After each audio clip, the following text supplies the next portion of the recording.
Thank you. Thank you, Mr. Chair, and thanks for this hearing. I'm obviously from Oregon, and I'll challenge the tree numbers that were mentioned by Utah, but the issue of wildfire is hugely challenging in Oregon and, of course, Northern California. And one of the obvious ways of taking care of this is treating land. That's why I was so happy to see your 20-year plan, or excuse me, your 10-year plan and 20 million acres, and then perhaps 30 million on top of that, or in addition to that, from adjacent landowners. It seemed to me, in the work I've been doing with various large timberland owners, that there's a concern when it comes to fighting these fires that private land is not respected, private land rights are not respected, and we even saw an example of this in a small little prescribed burn adjacent to actually one of the grazing permits that my family has in the Malheur National Forest. What happened was reflective of the folks working for the Forest Service not really caring about private property. And what that does is it makes the private property owners mad and angry and upset, and nothing good comes from it. The question I have for both of you really is how do we address this issue of arrogance that we see when backfires are started?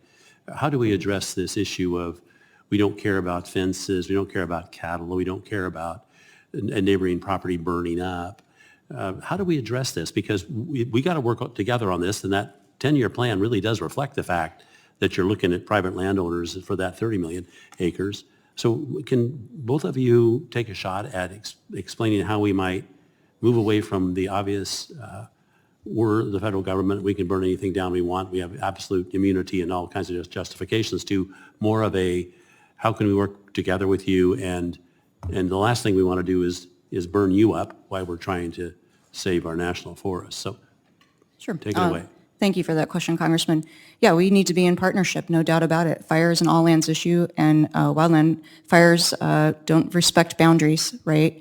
So I think it's absolutely our chief's expectation that our leaders out in the field are working together with their partners, their communities, private property owners. We're doing that work before the fire comes. That's really, really critical, sitting down together when smoke is not in the air, having those discussions about where do we engage a fire, what's the right ridge, learning from our folks like ranchers and producers that have been out there on the land and know those features, right, and can help our folks learn that. If I may interrupt, what is the accountability method so that when someone working for the Forest Service does make a mistake and burns way more than should have been burned, there's all kinds of excuses, but what's the accountability methodology in place so that when something does go wrong, and there is no doubt about someone overstepping their bounds as an employee of the U.S. Forest Service, how do you address this? Because that's not what happened in this little prescribed burn. Can you share with us what we look toward to make sure accountability occurs?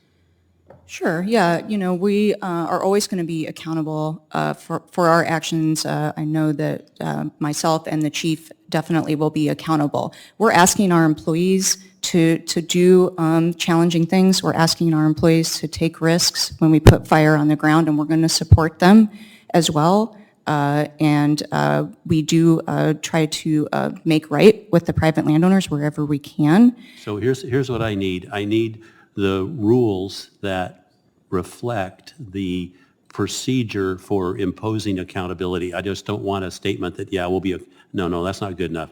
In the situation that occurred back in the Malheur National Forest, there's people who did things that were incorrect, burned up private property, reflected zero care for that purpose, cut fences, destroyed I don't know how many board feet of private timber for no good reason and contrary to the measurement of the amount of humidity in the air. In fact, it was phonied up. Where is the written procedure for holding those people and the Forest Service accountable? I need a copy of it if such a thing exists. We can get that to you, Congressman. Thank you so much. I yield back.